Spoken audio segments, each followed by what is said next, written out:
உறங்கும்படியான சபை இது லட்சம் முருந்திய சபை. அவன் இடுப்பு வலிக்குது, ஒரே பக்கம் படுத்தா இடுப்பு தான் வலிக்கும். மாறி மாறி படுங்கம்மா பாரு. நான் உண்மைதானே சொல்றேன், ஏன் அப்படி பாக்குற? திரும்பி திரும்பி படுங்க. நான் தப்பா சொல்றேன், போகட்டும். ஐயா ஐயா ஆமா, 17ஆம் நாள் அமர் என்னும் கர்ணன் காண்டீபன் சண்டை இந்த நாடகத்தை ஆமா, அதாவது எனக்கு தெரிந்து 4 ஆசிரியர் போட்டிருக்காங்க. ஆமாம்மா. யார் யார்? நான் ஒரு ஆளு பத்தலகரம், ஒரு ஆளு தாளகரம் பேரு, 14 பேரு. இப்ப பாடம்னே திவ்ய பரிமளம் உள்ள திவ்ய பரிமளர் ஜெகன்மோகனம் உள்ள இதுதான் சாலையார் போட்டது. அதுவே போஜ ராஜன் அளித்த மாசு இல்லாத பிரகாசி. மாசு என்று சொன்னால் தூசு. ஒரு மனிதனுக்கு மனதிலே மாசு இல்லாமல் இருக்க வேண்டும். ஆமா, தூய்மை வெண்மையோடு வாழ வேண்டும்.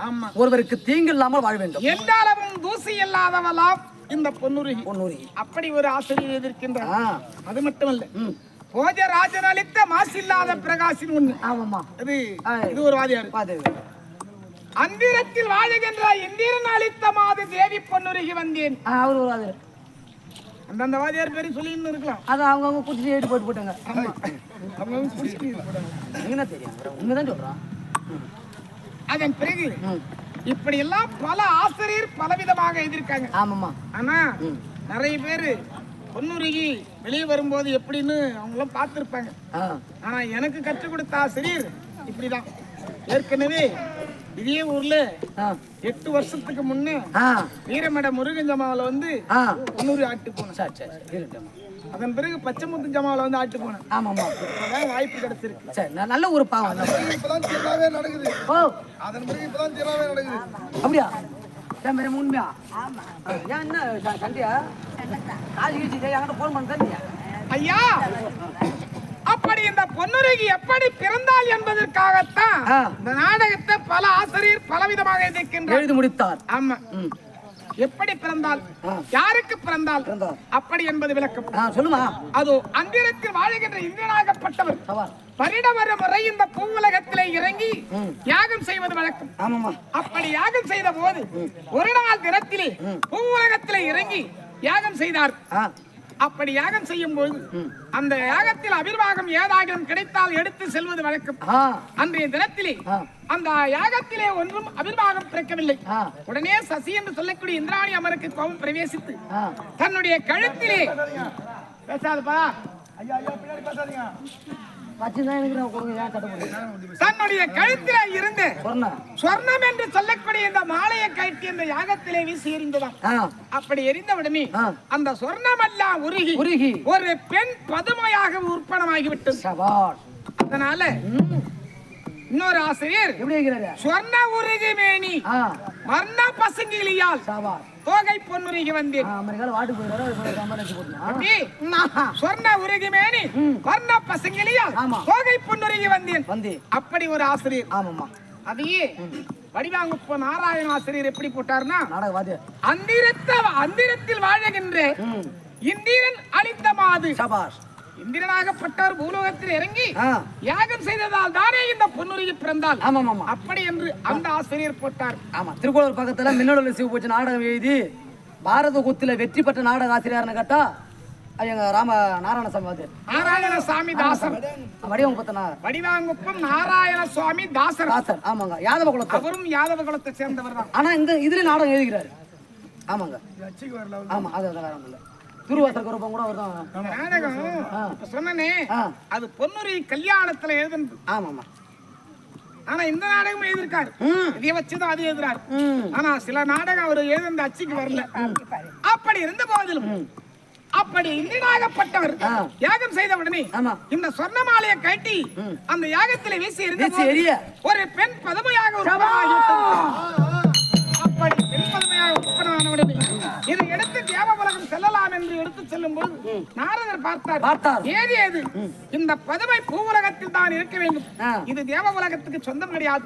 அப்படி என்று வழிமறித்து, ஐயா இந்திரரே, இந்த பதவிக்கு பிரம்மனை அழைத்து ஒரு உயிர்ப்பை கொடுத்தால் கண்டிப்பா இது கண்டிப்பாக குழந்தையாக மாறிவிடும். அப்படி என்று சொல்ல உடனே பிரம்மனை அழைத்து உயிர்ப்பை கொடுத்த உடனே குவா குவா குவா என்று சத்தம் வந்தது. அப்படி கதறி அழுத உடனே பார்த்தார்கள். சபாஷ். இந்த குழந்தையை எங்கே ஒப்படைக்கலாம் அப்படி என்று. இது தேவலோகத்துக்கு ஒப்பல்ல. ஆமா. இந்த பெண்ணை எங்க அனுக்கலாம், யாரிடத்தில் ஒப்படைக்கலாம் அப்படி என்று பார்க்கும்போது கலிங்க தேசத்தை ஆண்டு வரக்கூடிய சுபாங்கு மன்னனுக்கும் சுபாங்கு சக்கரவர்த்திக்கும் அது ரத்தினமாலை அம்மையாருக்கும் வெகு நாட்களாக குழந்தை கிடையாது. அவரிடத்திலே ஒப்படைத்தால் இந்த குழந்தைக்கு பேரும் புகழும் பிற்காலத்தில் விளங்கும் என்று அவரிடத்திலே ஒப்படைத்தார். அப்படி ஒப்படைத்த போது அவர் வளர்த்து வந்தார்கள். எங்க அப்பாவுக்கு சுபாங்க மன்னனுக்கு ஒரு பெயர், மற்றொரு பெயர் போஜராஜன் என்று ஒரு பெயர். அதுல ஒரு ஆசிரியர் போஜராஜன் அளித்த மாசு இல்லாத பிரகாசம் அவர் போட்டார். இப்படி பல ஆசிரியர் பலவிதமாக எழுதியிருக்கின்றார். நாம் கற்றோர் அல்ல, தெரிந்தவர் அல்ல. ஏதோ எதை நம்ம சிக்கருக்கு எட்டியவாறு இவங்களுக்கு தெரியாத ஒண்ணும் இல்ல. ஆமா. இவங்க நாடகம் எத்தனையோ கூத்தாடி பாத்துருக்காங்க. ஆமா. அவங்களுக்கு பாட்டெல்லாம் தெரியும். எதை நம்ம தெரிஞ்ச அளவு. ஆமா. அப்படி அறுவை தெருவை மங்கை பருவத்திலே நான் இருக்கும்போது அப்பா இதுவரைக்கும் நான் உங்களை எனக்கென்று ஒன்றும் நான் கேட்டது கிடையாது. நான் நந்தவன காட்சியை பார்க்க வேண்டும் அப்படி என்று உரைத்த போது எங்க அப்பா என்ன சொன்னார் செய்தார். உடனே பொன்னெல்லாம் உருகி பெண்ணாக பிறந்தாலே நம் மகள் அப்படி என்று எனக்கு பொன்னாலே ரதத்தை போட்டி புறவியை போட்டி என் கரத்திலே கொடுத்து என்னை அமர செய்தார். புறவியை லேசாக தட்டினோம். புறவியாகப்பட்டது போய் கொண்டிருந்தது அதிவேகமாகத்தான். அப்படி போய் கொண்டு சற்று நேரம் சீரா போச்சு. உடனே இன்னொரு தட்டு புறவியாகப்பட்டது அதிவிரைவாக ஓடிக்கொண்டிருக்கிறது. மார்க்கமாக போகும்போது ஐயோ நாம் கீழே விழுந்தால் இறந்து விடுவோமே அப்படி என்று அபயோ அபயோ அபயோ அபயம் என்று அபயத்தை விட்டு ஒரு மன்னர் ஓடி வந்தார். எப்படி இருந்தார் பார்ப்பதற்கு.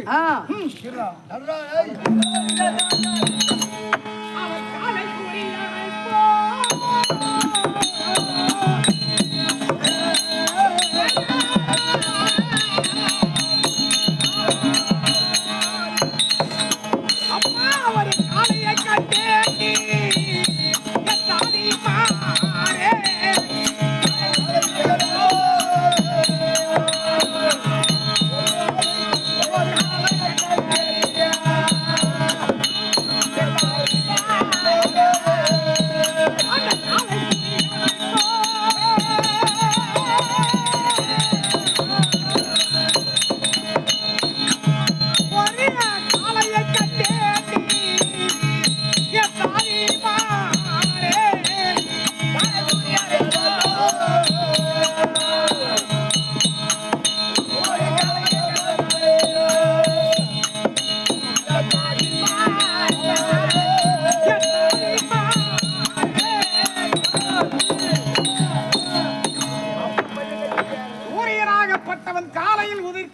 எப்படி அன்னமாக இருக்கின்றாரோ அந்த சூரியன் பல என்று அல்லவா காலை நேரத்தில் வருகிறது. அத்தன்மை போல் அந்த மன்னரை பார்க்கும் போது சூரிய பிரகாசம் போல் அல்லவா தோற்றமானார்.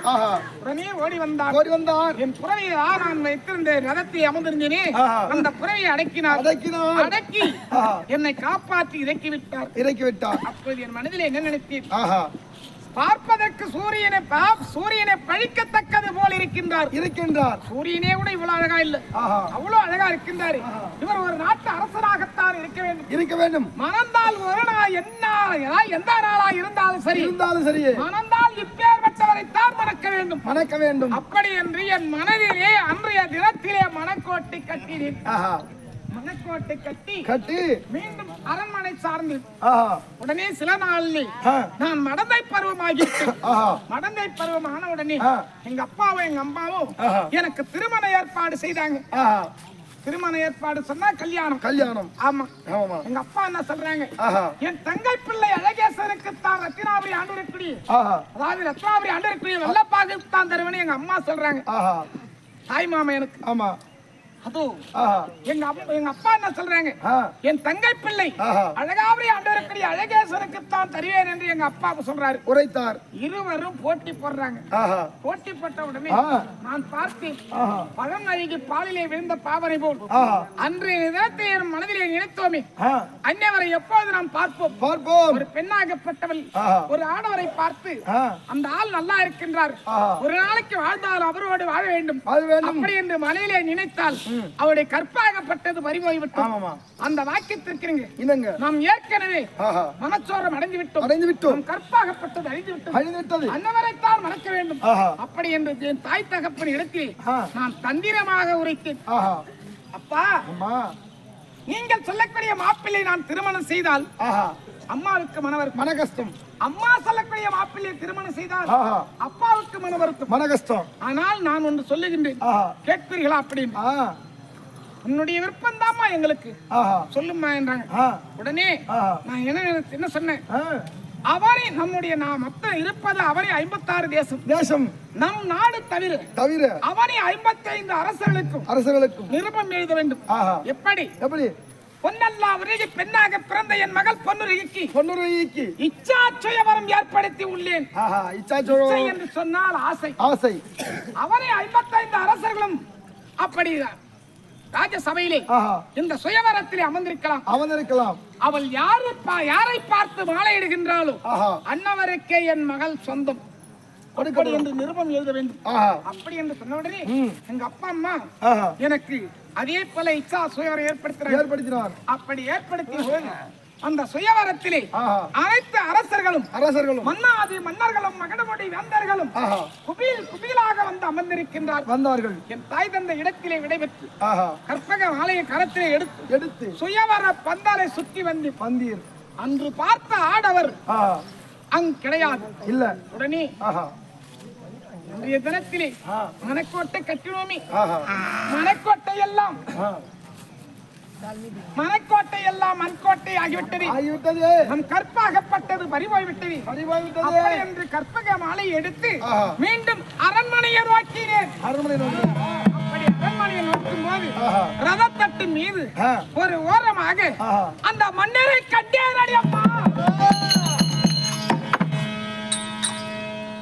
அப்படி பார்த்த உடனே ஓட்டமாக சென்று அன்னவர் கழுத்திலே மாலை அணிவித்தேன்.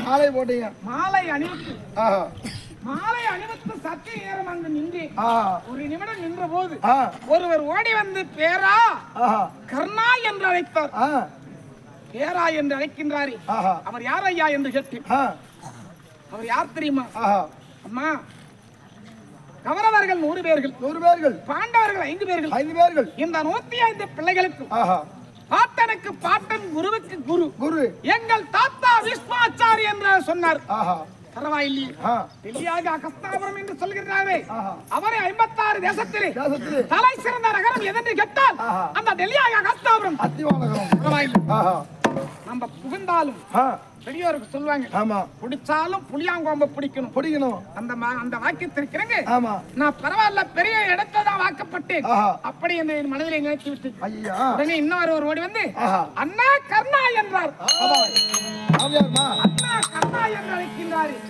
இவர் யார் என்று கேட்டீர். இவர் என் தம்பி துரியோதனன், 3 பேருக்கு மூத்தோன், வணங்காமணி சேகரன், பூச்சக்கர குடையோன், தனரேக உடையோன் அப்படி என்று பெருமையாக சொன்னார். சொன்ன உடனே அனைவருக்கும் நீங்க மூத்தவரா, பரவாயில்லையே அப்படி என்று என் மனதிலே நினைத்து அப்படி நினைத்து ரதத்திலே அமர்ந்து நேராக டெல்லியாக அகஸ்தாபுரம் சென்றார்கள். ஆனால் மாலை போட்ட பூரிப்பிலே என் தாய்க்கு அந்த இடத்திலே நான் ஒரு வார்த்தை கூட போய் வருகிறேன் என்று சொல்லவில்லை. நேராக டெல்லியாக அகஸ்தாபுரம் சென்று எனக்கு மனம் முடித்தார்கள். திருமணம் முடிந்து இல்லற வாழ்க்கையை தொடர வேண்டும் அப்படி என்று தாத்தா விஸ்வாச்சாரி இடத்திலே விடைபெற்று நேராக உனக்கென்று ஒரு நாடு இருக்கிறது கர்ணா, அங்கு சென்று உன்னுடைய இல்லற வாழ்க்கையை தொடரலாம் என்று விஸ்வாச்சாரி தாத்தா சொல்ல உடனே நேராக அங்கு தேசம் என்று இருக்கக்கூடிய இடத்துக்கு அழைத்து சென்று பார்த்தா அந்த அரண்மனையை பார்க்கும் போது ஒரே கூலங்குப்பை தூசா இருக்கு. ஏன், என்ன காரணம்? இதுவரைக்கும் அந்த வீட்டுல ஒரு பொம்பளை கூட பெண்கள் கிடையாது, விளக்கேற்றுவதற்கு ஆள் கிடையாது. உடனே நான் உள்ளே சென்று வலது காலை எடுத்து வைத்து அரண்மனைக்குள்ளே சென்று பெருக்கி குட்டி விளக்கேற்றி வைத்து கக்கத்திலே குடத்தை எடுத்து நேராக தடாகக்கரைக்கு சென்று ஜலத்தை முண்டு தூக்கலாம் என்று நினைத்த போது என்னால் தூக்க முடியவில்லை. ஏன், என் தாய் வீட்டிலே நான் சிறு வயதிலே இருந்து ஒரே ஒரு சொம்பு ஜலம் கூட நான் கொண்டு வந்தது கிடையாது. எனக்கு 1000 தாதிமார்கள் இருந்து எனக்கு பணிவிட வேலை செய்தார்கள். ஆனால் இருந்தாலும் அவள் கோடீஸ்வரனுக்கு மகளா இருந்தாலும் கொண்டவனுக்கு அடக்கமாக இருக்க வேண்டும். அந்த வாக்கியத்திற்கு ஜலம் எடுக்கலாம் என்று சென்று ஜலத்தை ஒன்று தூக்கி பார்த்து தூக்க முடியவில்லை. யாராக இந்நாட்டு பெண்கள் வருவார், தூக்கி விட சொன்னால் தூக்கி விடுவார். அப்படி என்று சற்று நேரம் அமர்ந்து நாட்டிலே வாழக்கூடிய அயலாத்தி பெண் ஓடி வந்தோம். அம்மா அம்மா இந்த குடத்தை கொஞ்சம் தூக்கி விடுமா அப்படின்னு. அம்மா தூக்கி வர்றம்மா, நீங்க வந்திருக்கி மஞ்சள் காயல் என்னும் தாலி கொடியிலே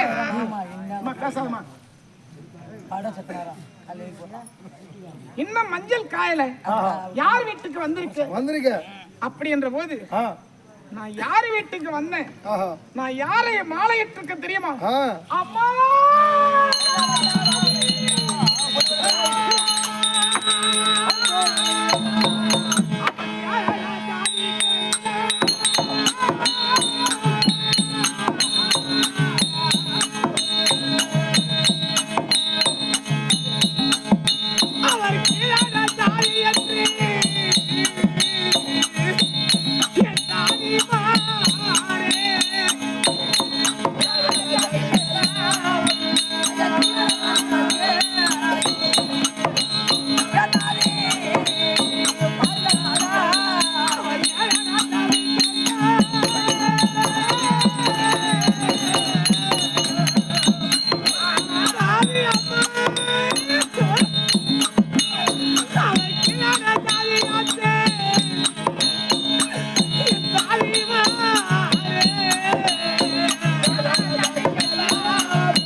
அம்மா வந்திருக்கின்ற என்று அந்த பெண்ணாகப்பட்டவள் கேட்ட போது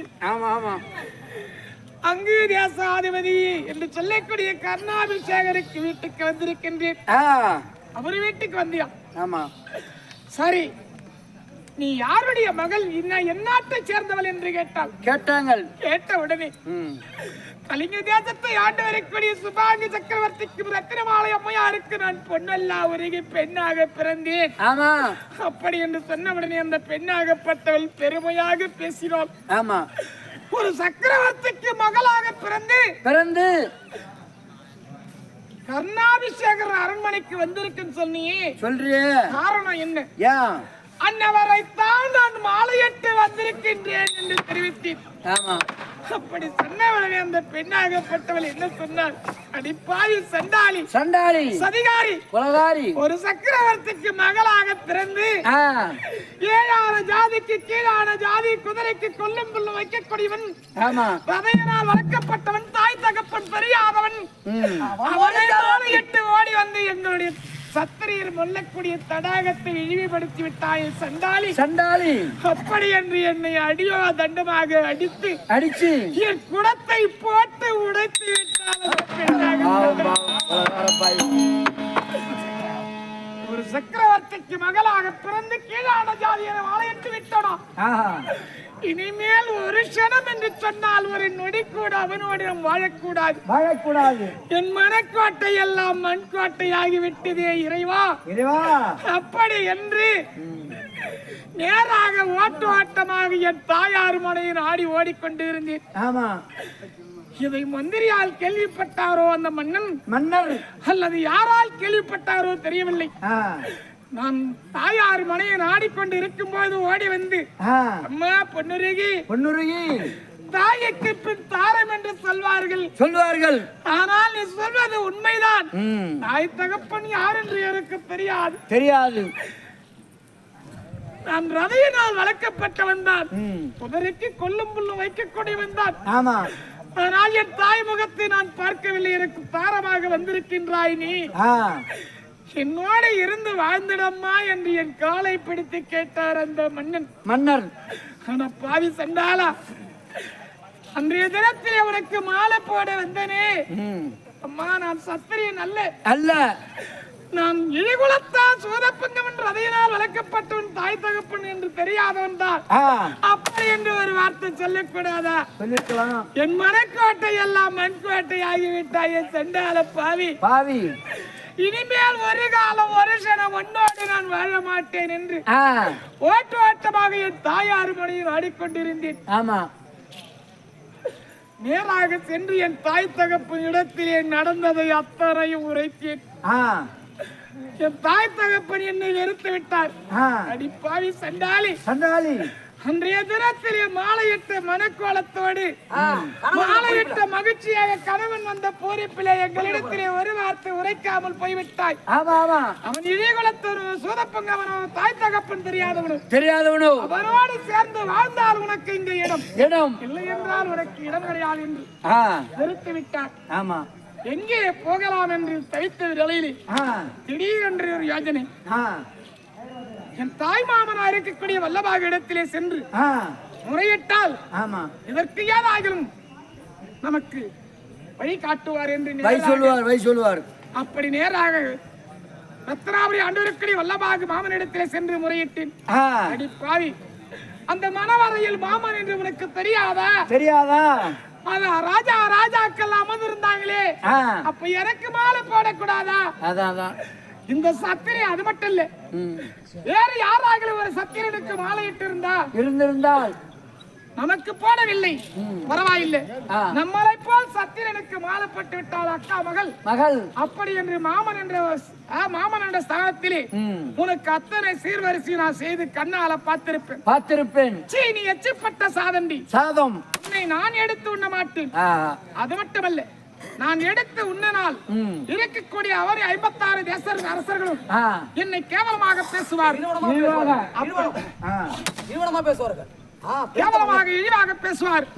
என் நாட்டிலே உனக்கு வேலை கிடையாது போடி என்று அவரும் விரட்டி விட்டார். அவரும் அடிச்சிட்டார். நேராக டெல்லியாக அகஸ்தாபர் ஓடி வந்து தாத்தாவா இருக்கக்கூடிய பீஷ்மாச்சாரி இடத்திலே முறையிட்டு அவர் என்ன சொன்னார் தெரியுமா? என்ன சொன்னார்? அம்மா பொன்னுருகி, நீ இருக்க இடமும் உண்ண உடமும் உடுத்தை உடையும் உன் கூட பாதுகாப்பா இருக்கிறதுக்கு உனக்கு ஆளும். ஆமா, அப்படி என்றார். ஆனா என்னுடன் கூட வரது யாரு?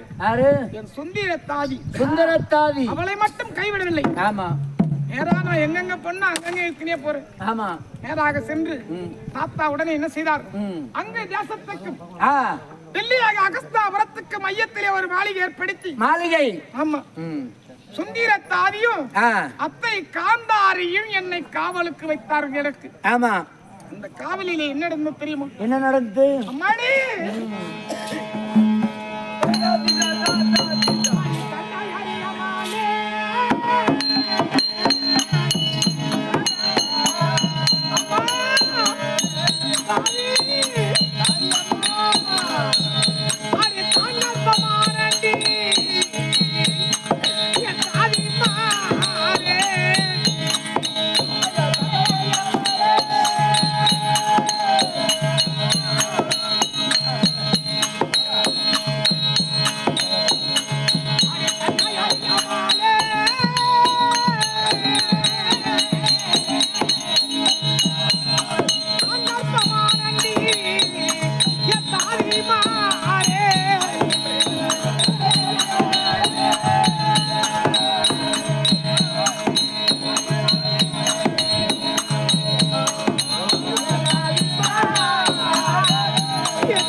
என் சுந்தரம் தாதி காவல் இருக்கு. ஆமா. எனக்கே தெரியாம நான் கர்ப்பமாகி விட்டேன். அம்மா, உங்களுக்கே தெரியாதியா? ஒரு நாள் தினத்திலே என் முகப்பாவனை வைத்து அத்தையா இருக்கக்கூடிய காந்தாரி அம்மனாகப்பட்டது. ஆமா. அடியே பொன்னுருகி உன் கரத்தை நீட்டடி என்று என் கரத்தை நீட்டு சொல்லி என் கரத்தை பிடித்து நாடியை பிடித்து பார்க்கும் போது நான் கர்ப்பமாயிருக்கிறது அவங்களுக்கு தெரிந்திருக்கிறது. கர்ப்பமாக இருக்கிறது. ஆமா. அடியே பொன்னுருகி நீ கர்ப்பமாயிருக்கின்றாய். உன் கணவனோடு எங்களுக்கு தெரியாமலே உன் கணவனோடு உறவு வைத்திருக்கின்றாயா? அப்படி என்று கேட்கும் போது, அத்தே, நான் கர்ப்பமாய் இருப்பதற்கு இதுவரைக்கும் நான் ஒரு மாற்றார் முகத்தையும் பார்க்கவில்லை, என்னை மாலையிட்டு என் மன்னரையும் நான் பார்க்கவில்லை. நான் கர்ப்பமாயிருக்கு என்று சொல்றீங்களே, இது என்னத்த நியாயம் அப்படி என்று கேட்கும்போது, அடிப்பாவி சண்டாளி, ஒரு ஆடவரோடு ஒரு பெண்ணாகப்பட்டவன் கூடினால் மட்டுமே கர்ப்பமாக முடியும். மன்னனையும் பார்க்கவில்லை, மாற்றான் முகத்தையும் பார்க்கவில்லை என்று சொல்றீங்க. அப்ப இந்த கருவுக்கு தகப்பன் யார், இதுக்கு சொந்தக்காரன் யார் அப்படி என்று கேட்கும் போது, எனக்கு தெரிந்தால்தானே நான் தெரியும் என்று சொல்ல முடியும். எனக்கு தெரியாது உடனே மகனா இருக்கக்கூடிய 100 பேருக்கு மூத்தோரா இருக்கக்கூடிய துரியோதன மகாராஜனை அழைத்து நடந்தது அத்தனையும் சொன்னாங்க. சொன்ன உடனே, மகனே, உன் வயிற்றில் இருக்கக்கூடிய கருவுக்கு தகப்பன் யார் என்று சொன்னா நான் உயிரோட விடுவேன். இல்லைன்னா நடக்க வேண்டியது நடக்கும். ஏன் என்று கேட்டால், இந்த டெல்லியாக அகஸ்தாபுரத்துக்கு நான் இதுவரைக்கும் அண்ணன் நினைச்சுதான் கர்ணனை என் கூட வச்சிருக்கிறோம். முதல்ல வந்தேன், நீதான் இந்த பெண்ணு. எங்களுக்கெல்லாம் இன்னும் திருமணம் ஆகலை. முதலிலே கோணை என்றால் சொன்னால் முற்றிலும் கோணை ஆகும். அப்படி என்று கேட்டபோது எனக்கு தெரியாது மைத்துனா என்று. உடனே தம்பியா இருக்கக்கூடிய துச்சாதனபடியை எடுத்து மதனையை கேட்டுப்பார். கருவுக்கு தகப்பன் யார் என்று சொன்னால் விட்டுவிடு. இல்லை என்றால் அக்கினியை மூட்டி அந்த அக்கினியிலே தூக்கி போடு என்று கட்டளை இட்டு விட்டார். உடனே ஓடி வந்து துச்சாதனபடி என்னை கேட்க, எனக்கு தெரியாதே,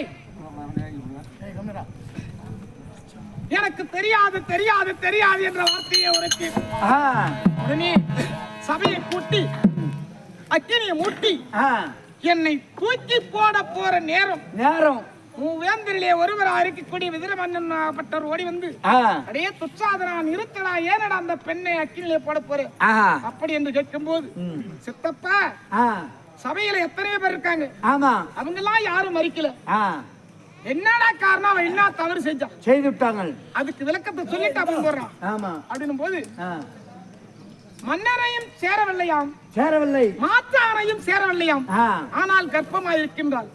யார் என்று கேட்டால் எனக்கு தெரியாது என்று சொல்லுகின்றாள். அண்ணன் கட்டளை நான் தூக்கி போட போகிறேன், வழிவிடு என்றார்.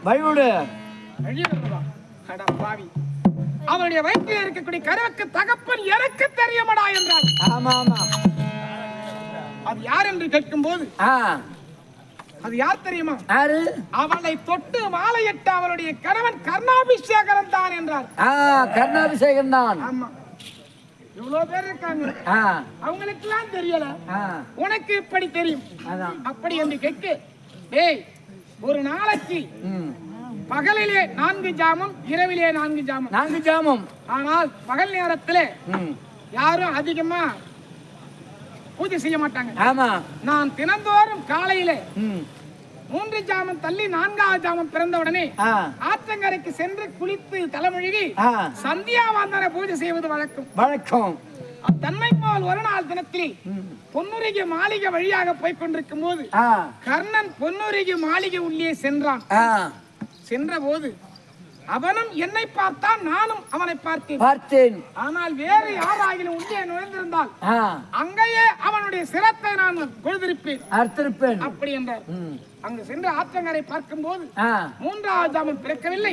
2வது ஜாமத்திலே இருக்கின்றால் கங்கையாகப்பட்டவள் தூங்கி கொண்டிருக்கின்றாள். தட்டி எழுப்ப நமக்கு சாபம் வந்து நேர்ந்துவிடும் அப்படி என்று மீண்டும் அரண்மனை நோக்கி வந்து கொண்டிருக்கும் போது கர்ணன் பொன்னுருகி மாளிகை உள்ளே இருந்து வெளியே வந்தான். அதையும் நான் பார்த்தேன், அவன் என்னை பார்த்தான். இது உண்மையா பொய்யா என்று அந்த கர்ணனையே கூட்டி கேளு போ அப்படி என்று சபையிலே சொல்லு. உடனே கர்ணாபிஷேகனை கூட்டு, சித்தப்பா சொன்னது அத்தனை உண்மையா என்று கேட்டபோது சித்தப்பா சொல்வது அத்தனையும் உண்மையே என்று உரைத்தான் அந்த படுபாவி சண்டாளன். அடப்பாவி, தொட்டு தாலி கட்டண மனைவி மாற்றான் ஒருவன் இழுத்து அடித்து உதத்து அந்த அக்கினியை தூக்கி போட போறாங்க. அப்பதான் நான் தாண்டா அவருடைய கருவுக்கு தகப்பன் சொல்லக்கூடாதா அப்படி என்று நான் மனசுல நினைக்கிறேன். உடனே ஒப்புக்கொண்டவனே நீ எப்படி அவளுக்கே தெரியாம அவளை சேர்ந்து அப்படி என்று சபையோர்கள் எல்லாம் கேட்கும் போது குரத்தி கொடுத்த மந்திர கல்லால் மந்திர கல்லை வைத்து அவள் அரண்மனையில வைக்கும் போது அது அம்மாவா இருக்கக்கூடிய காந்தாரியும் தொங்கி விட்டாங்க, சுந்தர தாதியும் தொங்கி விட்டால், இந்த பொன்னுரையும் தூங்கி விட்டால் அந்த நேரத்தை அவளை சேர்ந்து வந்தேன் என்றார். அடிச்ச அடியில உதைத்த உதையில அந்த இடத்திலே எனக்கு அந்த சபையிலே எனக்கு அழகான ஒரு ஆண் குழந்தை பிறந்தது. அங்கே குழந்தையும் பிறந்துருச்சு. ஆமா, அந்த குழந்தைக்கு பெயர் விதியினால் அவதரித்த என் பிள்ளைக்கு விஸ்வகேதனன் அப்படி என்று பெயர் சூட்டினார்கள். விஷ்ணுவாச்சாரி சபையிலே குழந்தை பிறந்தபடியால் அவனுக்கு விஸ்வகேதன் என்று பெயர் சூட்டி விஸ்வகேதனன். ஆமா, அதே இருந்து கண்ணனுக்கு என்ன நினைப்பு, மன்றாடி கேட்டு அவ காலில் விழுந்து பார்த்தோம். நம்ம கூட இருந்து வாழல, அவளுக்குன்னு ஒரு குழந்தைய கொடுத்துட்டா கண்டிப்பா நம்ம கூட இருந்து வாழ்வான்ற நினைப்பு தானே. இந்த எண்ணத்தை வைத்துதானே படுபாவி என்னை சேர்ந்தாய். ஆனால் இப்போது உன்னோடு நான் வாழ மாட்டேன் அப்படி என்று என் மனதை கல்லாக்கி சுந்தரம் தாதியை வைத்துக் கொண்டு வசித்து வருகிறேன். ஆனால் இருந்த போதிலும் இன்றைய தினத்தில் என் உடம்பெல்லாம் ஒரு மாதிரியா இருக்கு. ஆமா, காரணம் என்னன்னு தெரியல. பாண்டவருக்கும் துரியோதனாதிகளுக்கும் விகடகுரோதம் ஏற்பட்டு நேற்றோடு 16 நாள் சண்டை முடிஞ்சு போச்சு. இன்று 17ஆம் நாள் சண்டை துவக்கும். யாருக்கு அபஜயமோ யாருக்கு வெற்றியோ தெரியாது, ஒன்றும் புரியவில்லை. அது ஏன் நமக்கு நம்பலையா இருந்தாலும் சுந்தரிய தாவி அழைத்து சற்று நேரம் உறங்கினால் போதும் போது எனக்கு தெரியுது. சுந்தரம் தாவி அழைக்க வேண்டும், சாமிக்கும் சபையோருக்கும் வணக்கம் சொல்லி புறப்படலாம். ஓடி ஆகட்டும்.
எத்தனையோ சாமி இருக்குது. அத்தனை ஆலயத்திற்கு நான் சென்று அந்த சாமியை வழிபட்டால் அங்க என்ன பிரசாதம் தருவாங்க, என்னென்ன பிரசாதம் இருக்கிறது தான் கொடுப்பாங்க. இப்ப கொடுத்தாங்களே சுண்டல், அது போல சுண்டல் கொடுப்பாங்க, விபூதி கொடுப்பாங்க. அதுக்கு பேர் தான் பிரசாதமா? அப்புறம் என்ன, சுண்டலும் பொங்கலும் தான் பிரசாதமா? அப்புறம் என்ன கொடுப்பாங்க? விபூதியும் குங்குமமும் தருவாங்க அத்தனை ஆலயத்திலும். ஆனா இந்த திரௌபதி அம்மனுடைய ஆலயத்திலே அம்மனை வழிபடும் போது அங்க இருக்கக்கூடிய அர்ச்சகர் வீரகந்தம் என்று சொல்லக்கூடிய பிரசாதம் தருவாங்க. பிரசாதம் வீரகந்தம் எதனால் செய்யப்பட்டது? எதனால? பல மூலிகைகளால் செய்யப்பட்டது. அந்த வீரகந்தத்தை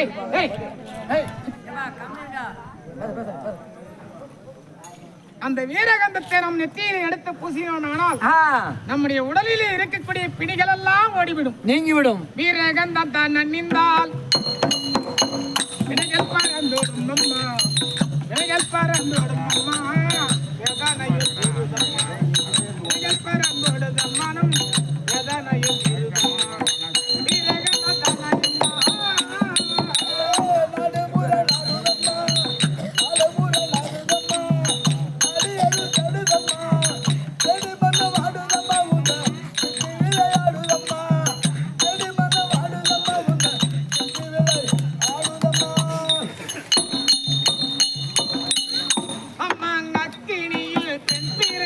சக்தி நீ எனமா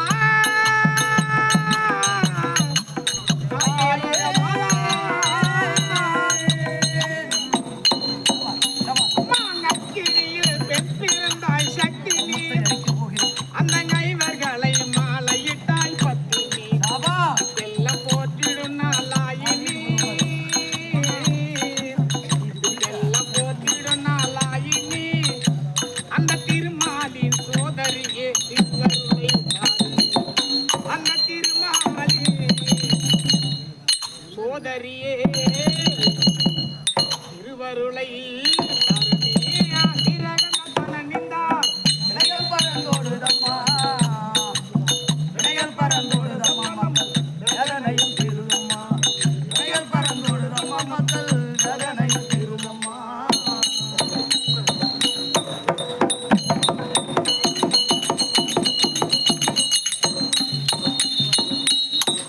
பாராளும் துரிய குளம் கெட்டிட எனம்மா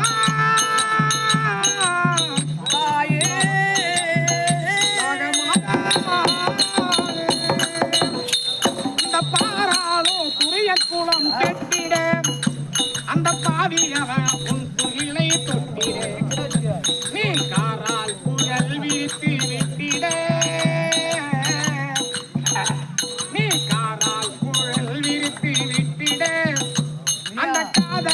சேனையோடு களத்தில் உயிர் நாடு பூரா நாடுதம்மா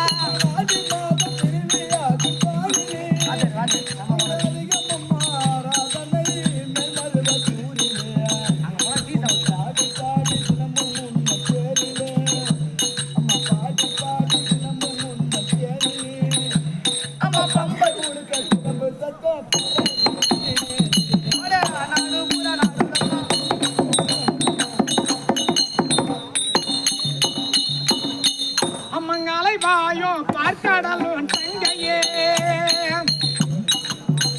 அம்மா நலைவாயும் பார்க்கடலும் தங்கையே இந்த ஊர் ஆலயத்தில் கோயில் கொண்டாய் நங்கையே இந்த கலை வளர அருள் புரிவாய் அன்னையே இந்த கலை வளர அருள் புரிவாய் அன்னையே பாலசக்கரி சாமி பாடுகிறேன் திரும்ப உன்னை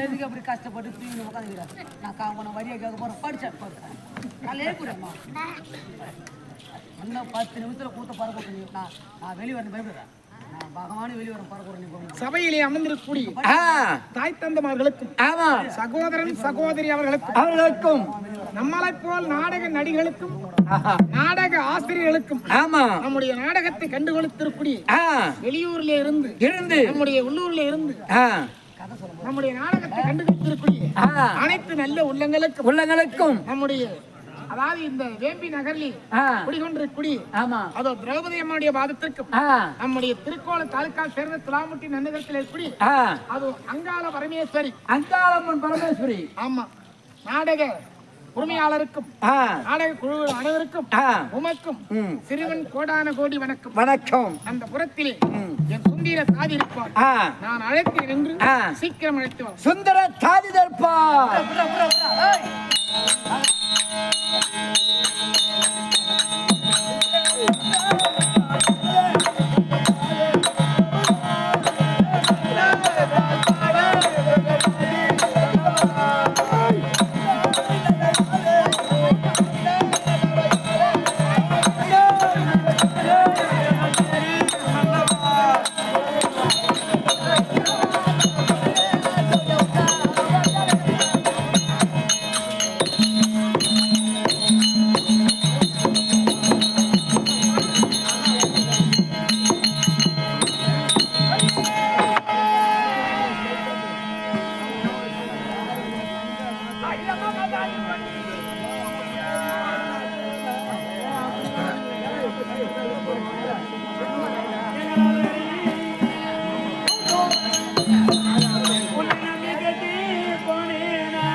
நான் தான் நான் வந்து வந்து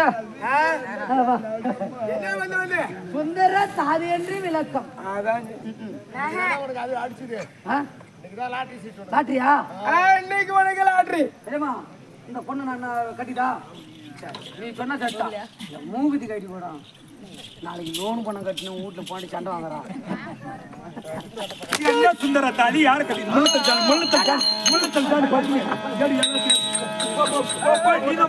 நீதான் போற நான் பாத்துக்கிறேன். எதைய செகண்ட் பேசுற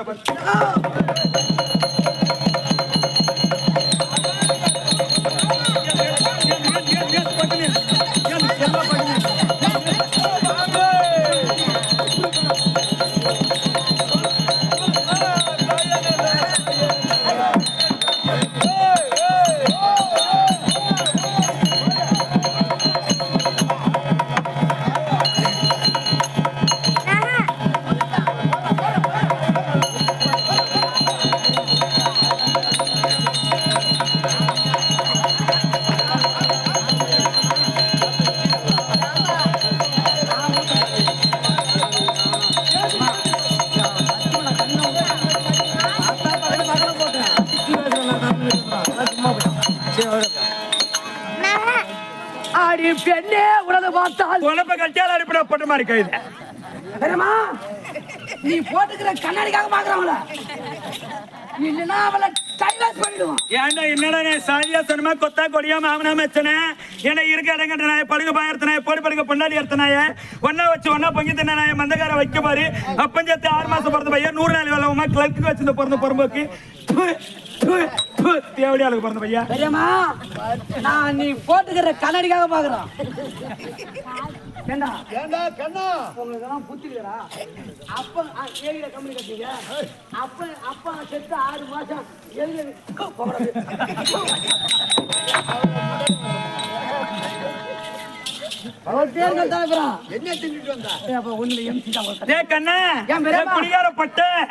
என்ன நீ அர்ச்சந்திரனா அடி குடித்தாலும் நம் குடியாத வீடு விடியாது.